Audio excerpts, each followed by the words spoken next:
Bago po tayo magsimula, shoutout po muna tayo kay Lodi Eugene Torres, ang pogi-pogi mo, malaking tulong po ito, at heto na po ang 5 naunang nag-comment na sina Lodi Anisa Dico, Lodi Cagayot, Lodi Makhil Sherivies, Lodi Nairome Armonia, Lodi Joselito Badong, maraming salamat po sa inyong lahat, at kung bago ka pa lang dito, baka naman. Ika-72 kabanata. Sa pagpapatuloy.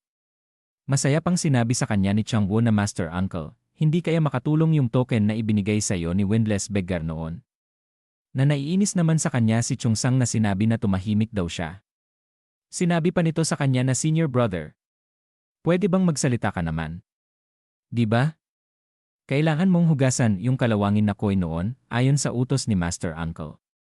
Nagulat si Jegelsion na napasabi na kalawangin na coin. Ano ang ibig niyang sabihin? Sandali, nakuha mo ba yung chivalry coin? Natumayo naman ang balahibo sa gulat ni White Heron at sinabi na ano? Yung chivalry coin. Na napasabi ang ating bida sa kanyang isip na ano ba ang hindi niya alam. At masayang sinabi sa kanya ni White Heron na sigurado ka ba na nakuha mo yung chivalry coin? Ako nga.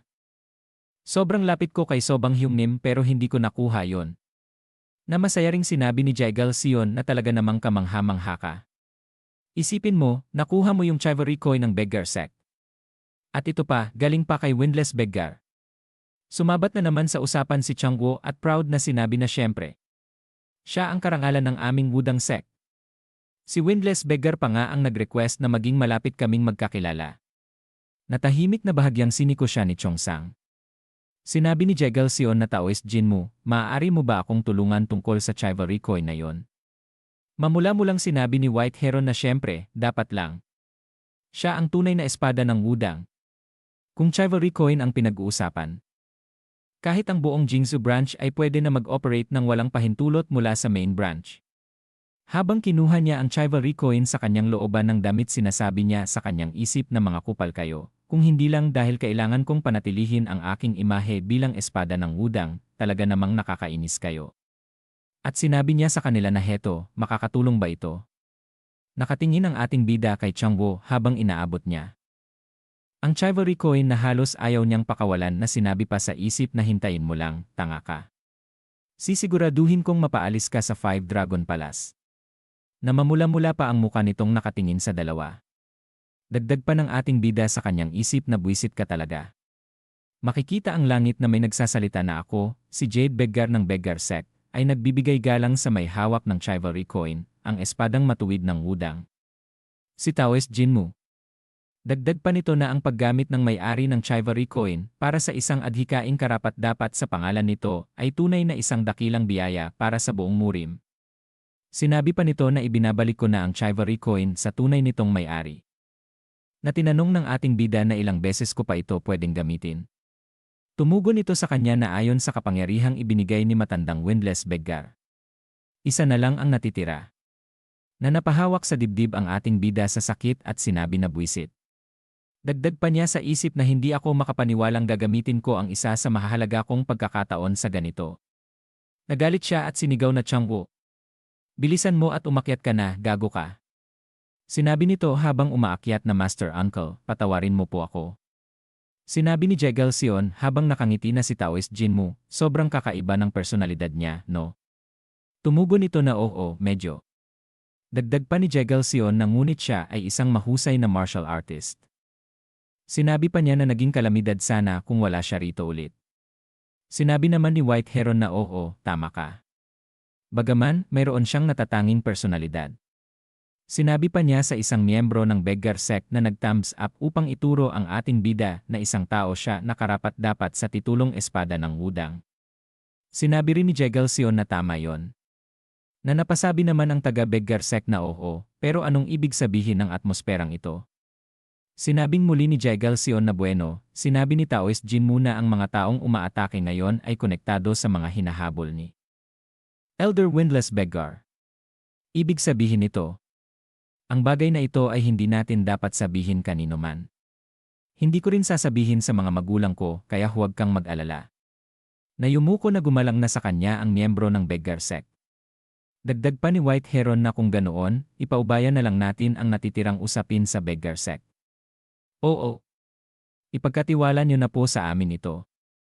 Makikita ang mga taong ito na naglalakad na sinasabi na narinig mo na ba ang chismis. Sina Marshall Dragon, Yeo Woo-hyob, at White Heron, Deong Yeopyeong, ay kinukonsidera bilang mga kandidato para sa posisyon ng pinuno ng Dragon Phoenix Hall. Tumugol ang isa na grabe kung isa sa kanila mapasama sa Dragon Phoenix Hall. Kahit di sila mapili ng Sword Saint, may chance pa rin silang maging alagad ng iba roon, di ba? Dagdag pa nito na ang makapasok sa Dragon Phoenix Hall ay tunay na pangarap. Siguradong tagumpay sa buhay yan. Sinabi pa ng isa na galingan na lang nating lahat. At pagkatapos sumisigaw ang ating bida na sabi ko nga ayoko. Dagdag pa niya kay Jegal Sion na makakahanap ako ng matutuluyang bahay, kahit anong mangyari. Sinabi sa kanya ni Jegal Sion na libo-libong susunod na henerasyon ng mga pinuno ang nagtipon ngayon sa Wuhan. Hindi mo na mabilang ang dami ng tao dito kung isasama mo pa ang mga bantay nilang kasama. Impossibly. Wala ka nang mahahanap na bakanting matutuluyan. Sumagot ang ating bida sa kanya na umalis ka na nga. Seryoso. Sinabing muli sa kanya ni Jegal Sion na 5 araw pa bago maganap ang Dragon Phoenix Conference. Anong klaseng lugar ba ang balak mong tuluyan, kaya't ganyan kakatigas ang ulo? Huwag mong sabihin na. Balak mong ipahiya ang Wudang sect sa pamamagitan ng pagpapalipas ng gabi ng lahat ng disipulo nila sa kalye. Tama ba? Na napaisip ang ating bida sa kanyang sinabi at naiisip niya si Changwo at si Chongsang kung ano ang mangyayari. Nasinigaw pa ng ating bida na kaya nga ako humiling ng iyong tulong, hindi ba? Binanggit mo na akuin mo ang responsibilidad sa dalawa mula sa bahay ng pamilya Jegal, tama? Nakangiting sinabi sa kanya ni Jegal Sion na mali ang pagkakaintindi mo. Sigurado akong sinabi ko na ang kondisyon ay kasama nila si Taoist Jinmu. Tumugol ang ating bida sa kanya na grabe, seryoso. Hindi ko talaga kayang magtiwala sa'yo. Lumingon naman si White Heron at sinabi sa kanyang tumatawa na hoy, bata. Hindi ba't sinabi niya na kailangan mong sumama kung magkasama tayong lahat? Mas magiging masaya, sumama ka na. Naiinis naman ang ating bida sa kanya at sinabi sa isip na tumahimik ka. Mas lalo ko siyang kinaiinisan dahil nandito ka. Napakagat sa labi ang ating bida na sinabi pa niya sa kanyang isip na sa wakas nakalabas na ako sa Wudang sect. Malaya na ako mula sa mga pahirap ng aking nakakabagot na guro. Bakit pa ako mananatili sa bahay ng pamilya Jegal kung saan puro mga Orthodox sect members? Bumaba sa kabayo si Jegal Sion at sinabi na okay, andito na tayo. Tara na at pumasok sa loob. Sinabi naman ni Chongsang sa ating bida na Master Uncle, gusto niyo po ba akong maghanap na lang ng matutuluyan? Napatingin sa kanya ang ating bida na walang masabi. At pagkatapos sinabi niya sa dalawa na nakatingin sa kanya na hindi na kailangang gawin yan. Pareho kayong labis na pagod ngayon. Bumaba sa kabayo ang ating bida at sinabi pa sa kanila na dahil tayo ay mga panauhin, mabuti pang magpakasaya, kumain at uminom ng sagana. Halina't pumasok na tayo. Sinabi pa niya sa isip na hay naku, sabi nga nila walang magulang na kayang tiisin ang anak. Hindi ko sila kayang tiisin matapos silang makarating dito. Tumatawang sinalubong naman sila ng taong ito na si Jegal Family Wuhan Branch. Family head na si Jegal Chungjon. Sinasabi na maligayang pagdating sa inyo yaong master. Sinabi sa kanya ni Jegal Sion na matagal na tayong hindi nagkita, puno ng sangay ng pamilya. Tumawa ito at tumugon na oo, nakatulog na si Sansan, kaya sana maintindihan mo. Sinabing muli sa kanya ni Jegal Sion na walang problema, madalas naman tayong nagkikita sa ngayon.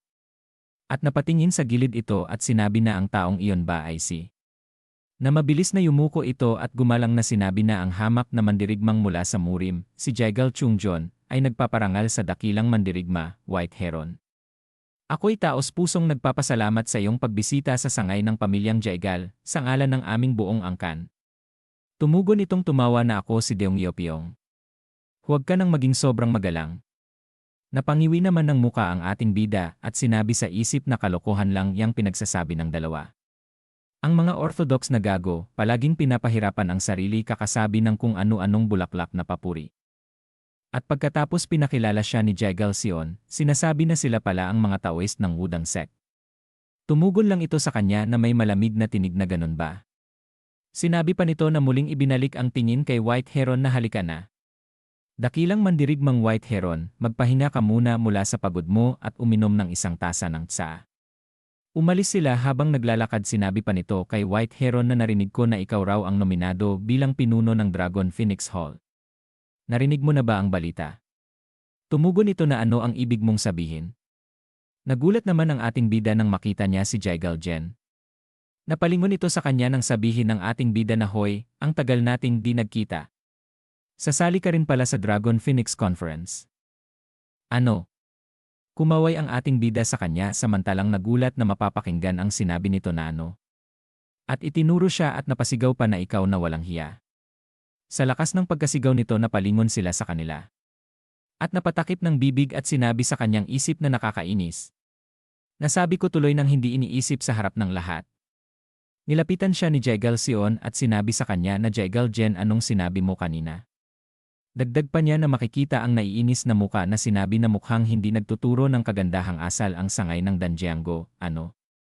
Gumalang na tumungo si Jaegal Jen at sinabi na pasensya na, nabitawan ko lang ang aking salita nang hindi sinasadya. Sinabi pa nito sa kanyang isip na mas bata pa sa akin itong kupal na ito, ang tigas talaga. Siguro nagmamalaki lang dahil siya na ang susunod na tagapagmana ng pamilya Jaegal. Napatikom ng mahigpit ito ng kamao. Sinabi pa sa kanyang isip na dahil lang sa nasabi kong mali, hindi naman iyon sapat na dahilan para pahiyain ako sa harap ng lahat. Sinigawan siya ni Jaegal Sion na tumahimik ka. Dapat alam mo kung kailan at ano ang dapat mong sabihin. Dagdag pa niya na paano mo namang hindi alam ang pagkakakilanlan ng taong nasa Danjiangko, gayong alam ko ito. Napasabi sa kanya si Jaegal Jen na siya ay taga-Wudang sect. Sinigaw ni Jaegal Sion sa kanila na ang taong ito ay si Taoist Jinmu. Siya ang kasalukuyang Sword of Wudang. Nagulat na nagtataka si Jaegal Jen at sinabi sa isip na espada ng Wudang. Yang batang hinayupak na yan? Kailan pa? Biglang may isang taong mabilis na tumatakbo. Ito pala ay si Jaegal Chungjon ang family head ng Wuhan, sinasabi na Jaegal Jen. Humingi ka ng tawad ngayon din. Pinagpawisan nito samantalang kanina ay malamig ang pagtanggap niya sa ating bida kanina. Na sinabi sa isip na nakakahiya ito. Hindi lang siya disipulo, kundi siya ang mismong espada ng Wudang. Ibig sabihin, siya ang kinatawan ng Wudang sect. Hindi ako makapaniwala na inimbitahan natin ang isang taong tulad niya rito at tinatawag pa natin siya ng masasamang pangalan. Dagdag pa niya na bukod dito. Ang sektang Wudang at ang pamilyang Jaegal ay naglalaban para sa Hubei. Sa ganitong sitwasyon, kung ang uri ng mga salita at gawa na nangyari lamang ay malalaman ng labas, ang kahihiyan ng pamilyang Jaegal ay pangalawa lamang. Inanyayahan natin ang ating kalaban at nagdala tayo ng kahihiyan sa ating pamilya. At muli na namang sinigaw niya kay Jaegal Jen na wala ka ba sa katinuan? Paano mo magagawang magpakita ng ganitong asal sa espada ng Wudang? Napatingin ito. At napasabi na branch family head. At yumuko ito sa ating bida at gumalang na sinabi sa kanya na pasensya na at hindi ko agad nakilala kung sino ka. Ako po ang ulo ng pamilya ng Wuhan branch, si Jaegal Chungjon. Humihiling po ako ng tawad sa ngalan niya. At pagkatapos ay tumingin ito ng seryoso kay Jaegal Jen. Mabilis din itong yumuko at gumalang na sinasabi na pasensya na po. Ako po, ang pangalawang anak ng Jaegal branch family mula sa Danjiangko, ay nagpakita ng hindi magalang na pag-ugali sa inyo, ang espada ng Wudang. Sinabi naman ng ating bida na huwag kang humingi ng paumanhin. Natutuwa lang talaga akong makita ka dahil magkakilala na tayo, pero nadala ko pa ikaw sa gulo. Nagulat ito sa kanyang narinig at hindi makapaniwala. At tiningnan niya ang ating bida.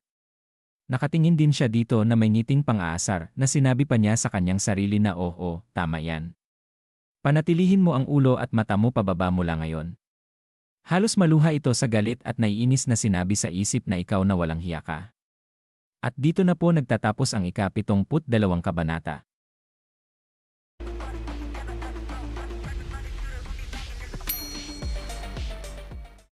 Ika-73 kabanata. Sa pagpapatuloy. Mula sa loob ng tahanang ito makikita ang usok. Gawa pala ito ng karneng iniihaw. Masayang sinabi ng ating bida, hawak ang tasa ng alak na ang sarap talaga nito. Napakagat naman sa labi si Jaegal Jen, sinasabi sa kanyang isip na pulubing walang hiya. Dagdag pa nito na hayop ka, kupal ka talaga. At makikita ang karne na mayroong nagpapaypay. Ito pala ay si Jaegal Jen na hindi makapaniwala na ginagawa niya ang ganitong trabaho. At sa ating bida pa. Sinabi pa niya sa kanyang isip na masayang nakatingin sa kanya ang ating bida na hindi lang niya ako inudyok na makipagtalo, nangahas pa siyang utusan ako. Ang kupal na ito, na ni Katiting ay walang pagkatawista. Masayang tinawag siya ng ating bida at sinabi na hoy ikaw dyan. Jegal Jen. Tumugon ito na bakit po sir? Sinabi ng ating bida sa kanya na halika na. Hindi naman tayo estranghero sa isa't isa. Sinabi pa niya habang tumingin sa kanya ng pangaasar na may hawak ng tasa ng alak na dapat kasi casual ka na lang magsalita gaya ng dati. Kasi magkaedad lang naman tayo, di ba? Napakagat na naman ito ng labi sa asar at sinabi sa kanya na ayos lang. Hindi ko magagawang magsalita ng casual sa mismong Sword of Wudang. Sinabi pa niya sa isip na ginagalit talaga ako ng gagong to, anong magkaedad? Mas matanda ako sa iyo ng 8 taon, kupal ka. Habang nagsasalin ng alak ang ating bida sinabi niya na sige na nga, ako na lang ang magkakasual magsalita. Oo nga pala. Ngayon ko lang naalala. Tama nga yung hula mo. Na sumagot ito na ano? Na naalala ng ating bida ang sinabi nito na magkikitang muli tayo. At pagkatapos ay malakas siyang tumawa na sinabi pa na heto na naman tayo, nagkita ulit sa ganitong sitwasyon. Na umiiyak na sinabi nito sa kanyang isip na lintik na to. Anong klaseng demonyo ka? Habang masayang kumakain ng karne si Changwo, sinabi niya na gusto mo pa ba ng maraming karne? Tumugon ito na oho, kailangan ko pa ng kaunti. Umiyak na naman si Jegal Jen at sinabi. Sa isip na yung baboy na yon. Halos lahat ng pagkain kinuha na, di pa siya nakontento. Sinabi naman ni Chungsang sa kanya na sabi ni Master Uncle, magluto pa kayo ng karne. At magdala pa ng mas maraming alak. Na tumatawa ang ating bida. At seryosong sinabi ni Chungsang na gabi na. Dapat maghinay-hinay ka. Hindi maganda sa katawan ang sobrang pag-inom. Napahawak sa baba ang ating bida at nakapikit na sinabi na mukhang totoo nga yan at tinawag niya si Jegal Jen. Mabilis itong lumingon at sinabi sa kanyang isip na titigil na rin ba silang kumain. Pwede na ba akong makapagpahinga? Dagdag pa niya isang masigabong palakpakan para kay Chungsang, ang dakilang mandirigma. At pagkatapos tumugon ito na bakit po sir? Na masayang sinabi ng ating bida sa kanya na narinig mo ba yung sinabi niya? Kaligtaan mo na raw ang alak, magluto ka na lang ng mas maraming karne. Dagdag pa niya na kailangan mo akong ipagluto ng sabaw para sa hangover bukas ng umaga. Natahimik ito na hindi makapaniwala. Sinabi ng ating bida sa kanya na ano bang ginagawa mo diyan? Kumuha ka pa ng karne. Dahan-dahang tumatayo ito sinasabi sa kanyang isip na paulit-ulit na maghintay ka lang kupal. At umiiyak na sinabi nito sa ating bida na saglit lang po sir. Dagdag pa niya sa isip na siguradong sigurado akong magiging alagad ako ng Sword Saint at ibabagsak din kita ng todo, maghintay ka lang, ikaw na kupal na mongheng Taoist. At lumipas ang ilang sandali na makikita ang gilid ng bahay. Nakahiga na silang tatlo na si Changwo ay may makulit na pagtulog. Habang malakas na humihilik. Nakatalikod sa kanila ang ating bida na hindi makatulog sa lakas ng hilik nito na sinabi sa isip na tatandaan ko ito, hinding-hindi na ako matutulog kasama ang mga yan ulit. Bumangon ang ating bida at tiningnan niya si Changwo, sinasabi sa isip tatahimik kaya siya kung sapakin ko siya ng isang beses. Dagdag pa niya habang makikita ang dalawa na tama na nga yan. 4 na araw na lang, makakahinga rin ako ng maluwag. Konting tiis na lang. Ngumiti ang ating bida at sinabi pa niya sa kanyang isip na kung paano sila matulog, ganoon na ganoon din ang mga personalidad nila. Binuksan niya ang pintuan. At makikita siyang nasa labas na. Tumingin siya sa itaas at sinabi pa niya sa isip na sa loob ng 4 na araw, sa wakas ay makakapaghanap na ako ng dual internal key art.